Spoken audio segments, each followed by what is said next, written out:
दोस्तों, सिगरेट को बिजनेस की सेंस में एक परफेक्ट मॉडल कहा जाता है, क्योंकि ये 1 रुपए से कम में भी बन जाती है और इसे 10 से 20 रुपए पर पीस के हिसाब से बेचा जा सकता है और लोगों को इसकी लत भी लग जाती है, जिस कारण कंपनी को अपने कस्टमर से गंवाने का भी खतरा नहीं रहता। लेकिन इसका ये मतलब नहीं है कि इन सिगरेट्स को बनाने में मेहनत नहीं लगती। अगर आप भी जानना चाहते हैं कि आखिर कितनी मेहनत के बाद इन सिगरेट्स को खेतों में उग रहे तंबाकू से एक डिब्बी में बंद किया जाता है, तो बने रहिएगा वीडियो के अंत तक हमारे साथ। वीडियो शुरू होने से पहले चैनल को सब्सक्राइब करना और बेल आइकन दबाना मत भूलिएगा।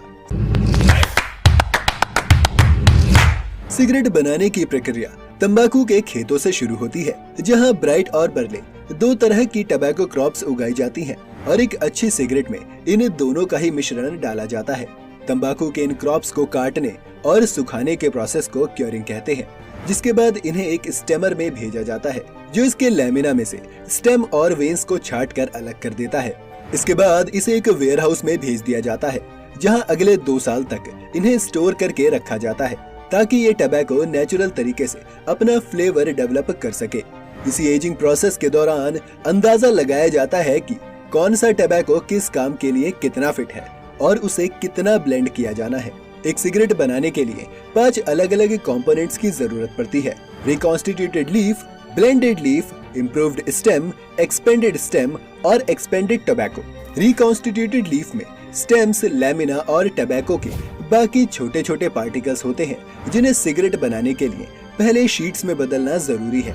ऐसा करने के लिए इसमें से वाटर सॉल्युबल फाइबर को अलग किया जाना काफी जरूरी हो जाता है, जिसे करने के लिए सबसे पहले इसमें गर्म पानी मिलाया जाता है, जिसके साथ ये वाटर सॉल्युबल फाइबर मिक्स हो जाता है। इसके बाद इस पानी को अलग से निकाल लिया जाता है और हमारे पास जो बचता है उस फाइबर को रिफाइन और प्रोसेस करने के बाद शीट्स में बदल लिया जाता है।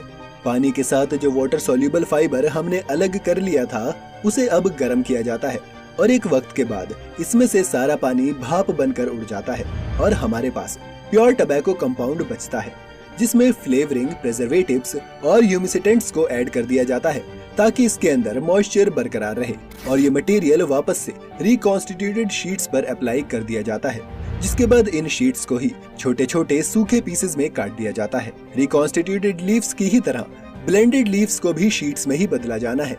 ब्लेंडेड लीव्स को बर्ले स्टेम से बनाया जाता है, जिन्हें पहले अच्छी तरह से ब्लेंड करने के बाद प्रोसेसिंग एड्स के साथ मिक्स किया जाता है, ताकि पैक्टिन निकल सके। पैक्टिन एक नेचुरली अकरिंग कार्बोहाइड्रेट होता है और जब इसे गर्म किया जाता है तो ये एक ऐसा जेल बना लेता है जो सारे मटेरियल को आपस में जोड़ कर रखता है। इसके बाद इसमें फ्लेवरिंग्स, ह्यूमिसिटेंट्स और प्रिजर्वेटिव्स को डालकर इन्हें एक मूविंग बेल्ट में हीट किया जाता है और इससे भी शीट्स बना ली जाती हैं। आखिर में 3 कंपोनेंट्स यानी कि इम्प्रूव्ड स्टेम, एक्सपेंडेड स्टेम और एक्सपेंडेड टबैको, तीनों ही इसलिए सिगरेट में डाले जाते हैं क्योंकि ये हल्के होते हैं और ज्यादा जगह ले लेते हैं, जिस कारण से सिगरेट बनाना काफी सस्ता पड़ जाता है। साथ ही इन तीनों कंपोनेंट्स में निकोटिन की मात्रा भी काफी कम होती है।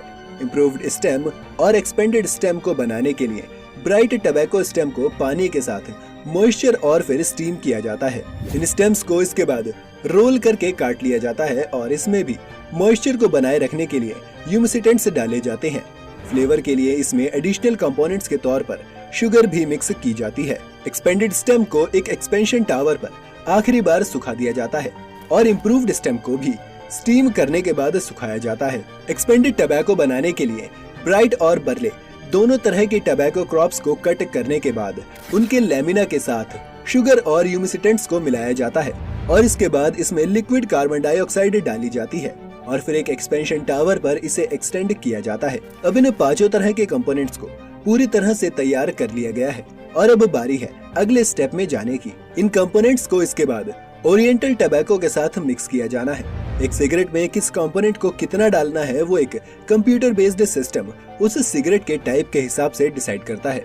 ब्राइट, बर्ले और ओरिएंटल टबैको को अलग अलग स्टीम किया जाता है, ताकि टेम्परेचर और मॉइस्चर बढ़ने से लीव्स के टूटने के चांसेस कम रहे और इसके बाद इनके लीव्स को एयर सेपरेटर और फीडर मशीन में अलग अलग कर लिया जाता है। ओरिएंट बर्ले टबैको को मिक्स करने के बाद उनके ऊपर एक लीफ ड्रेसिंग अप्लाई की जाती है, जिसमें चॉकलेट और लिकोराइस ऐड करने के बाद एक और बर्ले ड्रेसिंग के साथ इसे साथ में रिकॉन्स्टिट्यूटेड लीव्स के साथ ब्लेंड किया जाता है। एक्सटेंडेड टबैको के साथ ब्राइट, बर्ले और ओरिएंटल टबैको को ब्रांड और सिगरेट के टाइप के हिसाब से एक स्पेसिफिक फॉर्मुलेशन में ऐड किया जाता है, जिसके बाद इस टबैको को एक फ्लेवर सिलेंडर में भेज दिया जाता है, जहां इसमें फाइनल फ्लेवरिंग्स ऐड की जानी है। फाइनल फ्लेवरिंग्स को डीनेचुरेटेड इथाइल अल्कोहल की मदद से ऐड किया जाता है। डीनेचर्ड इथाइल अल्कोहल वो होता है जिसे पिया नहीं जा सकता, लेकिन इस प्रोसेस के लिए ये इसलिए जरूरी है क्योंकि ये फ्लेवरिंग्स पानी में डिसॉल्व नहीं होती, इसलिए इसमें ऐसे अल्कोहल को ऐड करना पड़ता है जिसे निकोटीन सल्फेट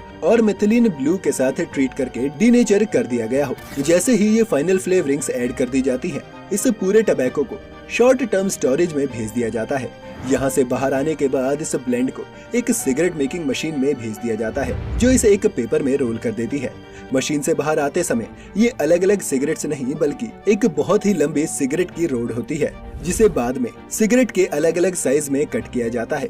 इसके बाद ये सिगरेट आगे पहुंचती है, जहां इन पर एक मशीन फिल्टर अटैच कर देती है। ये फिनिश्ड सिगरेट इसके बाद लाइन से अलग जाती है और अपने बॉक्सेस में पैक हो जाती है। इसके बाद इन्हें सील करके देश और दुनिया के अलग अलग कोनों में भेज दिया जाता है। दोस्तों, यूं तो सिगरेट पीना अच्छी बात नहीं है और न ही हम इसे रिकमेंड करते हैं, लेकिन क्या आपने कभी सोचा था कि एक सिंपल से दिखने वाले प्रोडक्ट के पीछे इतनी साइंस शामिल है?